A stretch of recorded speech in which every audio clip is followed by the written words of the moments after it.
Hello, and welcome to Do It for Grantley, a podcast brought to you by Fortress Fund Managers, where we speak with women and men in Barbados about their Grantleys and other money matters. I'm Kim Howard, Marketing Manager at Fortress, and my co-host is Omar Kennedy. Hello, listeners.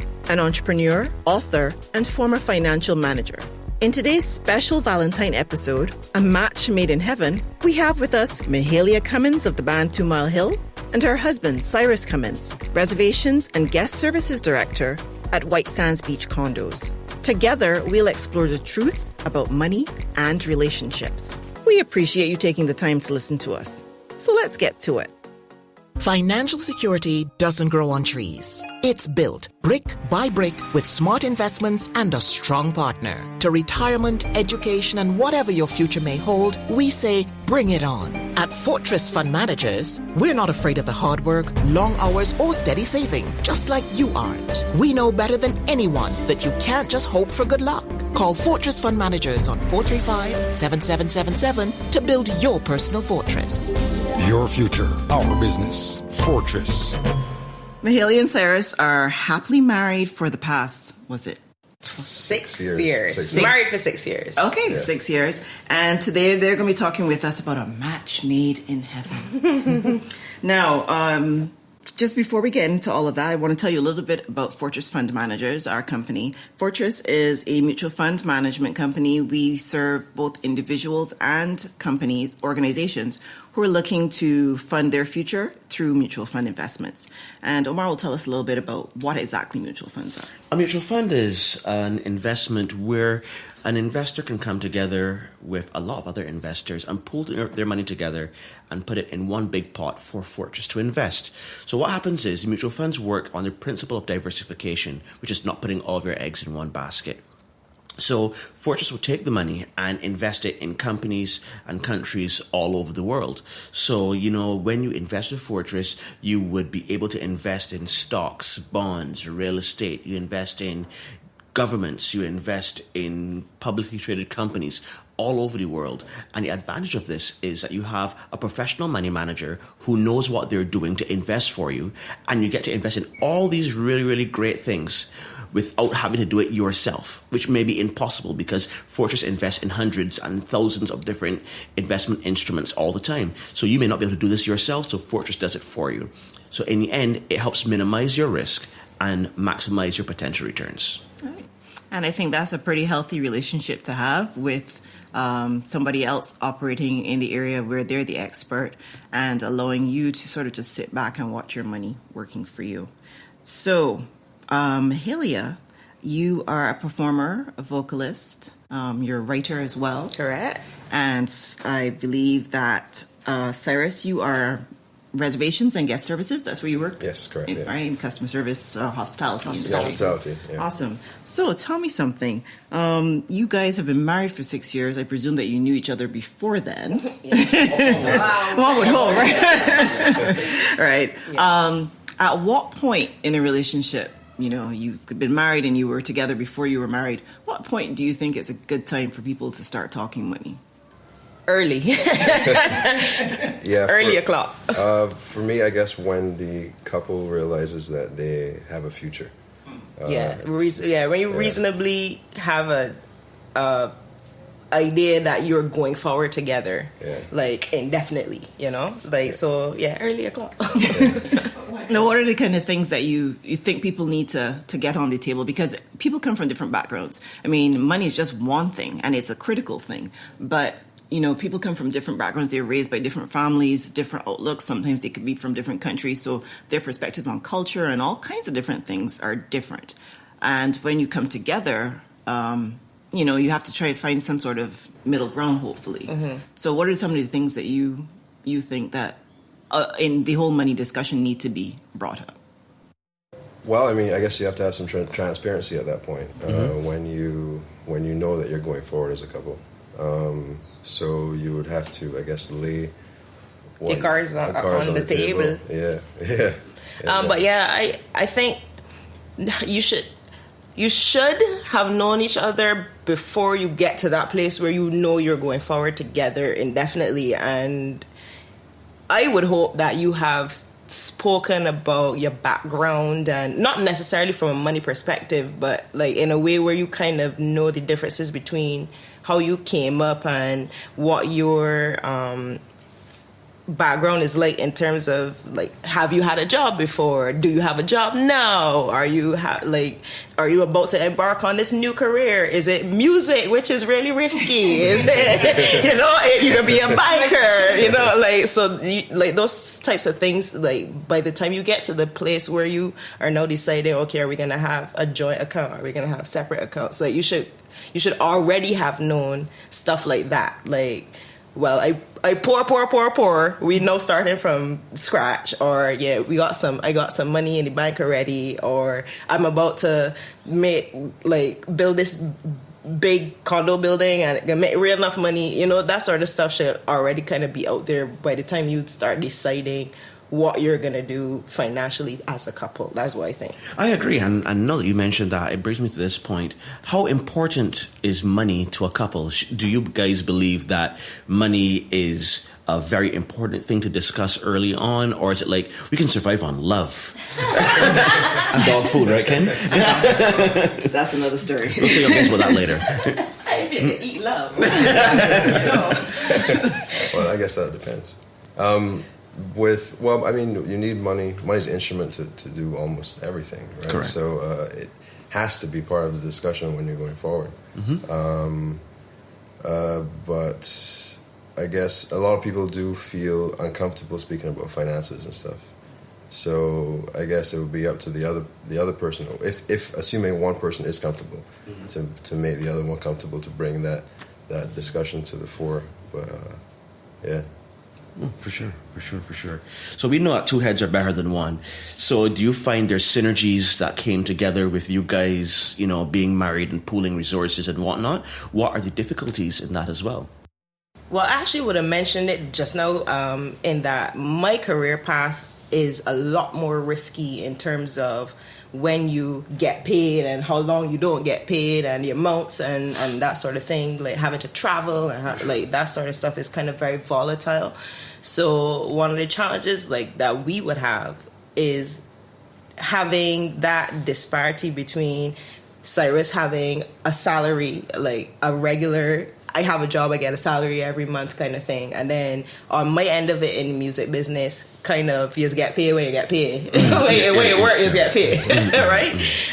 So having to maneuver that our resources over the course of a year and surviving a year, depending on how high, what do you call it, the frequency of work on my end is, or how low, depending.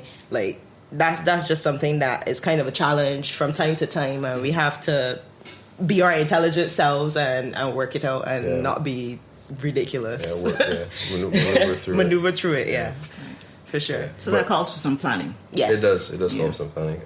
But on the other side, since both of us do have businesses, yes, mine is more stable, but I'm still affected by outside sources, like sewage in the streets, for example.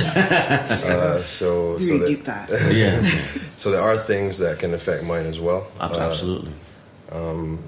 So every time anything comes to the table like that, you just gotta discuss it. So the seasonality is your biggest detractor. Is it your biggest problem when it comes to money as a couple? As a couple, yeah. Okay, I understand. Okay, so you talked about transparency. You talked about just sort of planning and managing the seasonality or the volatility of being someone who is not earning a monthly salary per se.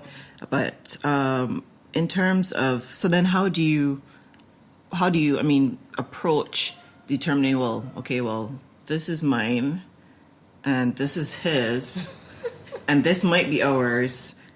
Do you keep that? Do you use that approach? What approach do you use? Really, what's yours is mine and what's mine is mine. You know that? I guess it depends on the personality types in the couple. So for us, going forward or from the past till now, we've each had our own and we've had together. So we basically have three pools of money, so to speak. Yeah. Perfect. Right, Pretty much. but for some very family oriented people, everyone's money. Everything is everybody's. So they're just one, right? And then some people I know, it's some people I know in Germany actually, it's like mine is mine, yours is yours, and that's it, right? Yeah. So I guess it really depends there. And I think like any of those scenarios can work if everyone is okay with that and have agreed this is what we're doing and everything works fine. You know, like the problem is coming when one person feel one way and the next person feel another way. And I know about those kind of scenarios. I've met people who, like one partner is grumbling, well, I don't understand why they don't see that I gotta do da. I'm like, well, have you had that conversation? But they should know. Are they psychic? Exactly. Did you marry a psychic friend? Because if that's the case, Right, a lot of numbers, please. Yeah, but it was like the thing was, but they should know, and I don't see why, but they can't know and they can't see why If you don't talk if about you it. haven't talked Exactly. about it, I know some couples, and what they do is they say, well, my salary, the costs for the relationship, my salary covers, for example, the mortgage, and you got, and your salary will cover the food and the kids and the dog and whatever have you. So what works for you guys? Do you have a breakdown? Yeah, Yeah, it's kind of similar yeah. to what you said. Yeah, we have something like that. So I would handle utilities in the household. And I do things like groceries and that sort of stuff. You find that's the best fit for you guys? So far, it's Well, it's been working. worked. Yeah. I mean, the way I see it, like you try something. If it works, continue. If it doesn't, change it. Right? Yeah. Agreed. That's fine. In terms of goals that you guys may have, what are some of the goals financially that you've identified or that you're aware might be good goals for you to identify at some point? I would say maybe home ownership or some kind of real estate ownership, especially because you can now use that again to bring in extra income into the household and that sort of stuff.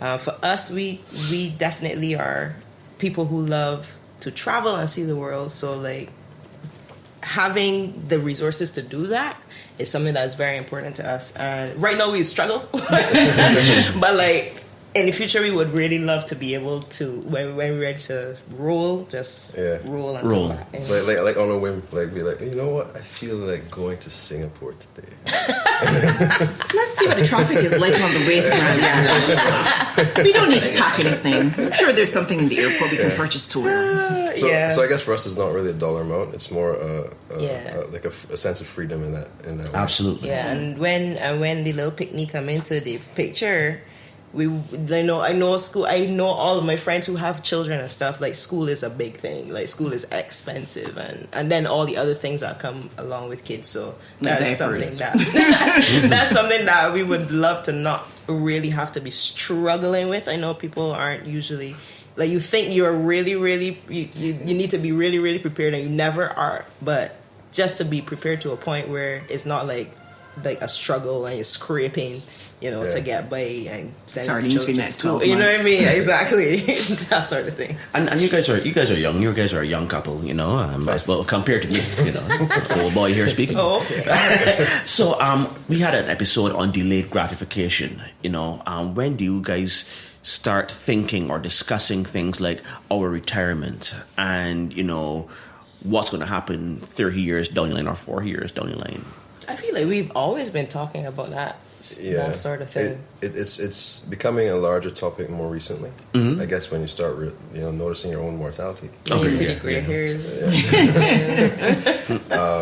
But yeah, it's always been there. The thing is though is that like we're both entrepreneurs, so a lot of the profits we'd make we'd reinvest into the business. Absolutely, I understand. So whereas others would invest in different things, we tend to do that because for us like the business growing has that as a part of it, But yeah, so more recently, obviously we've signed up for we signed up for term life and these kind of things over the last couple of years, and and that's part of it. So we're kind of putting different things in place for that purpose.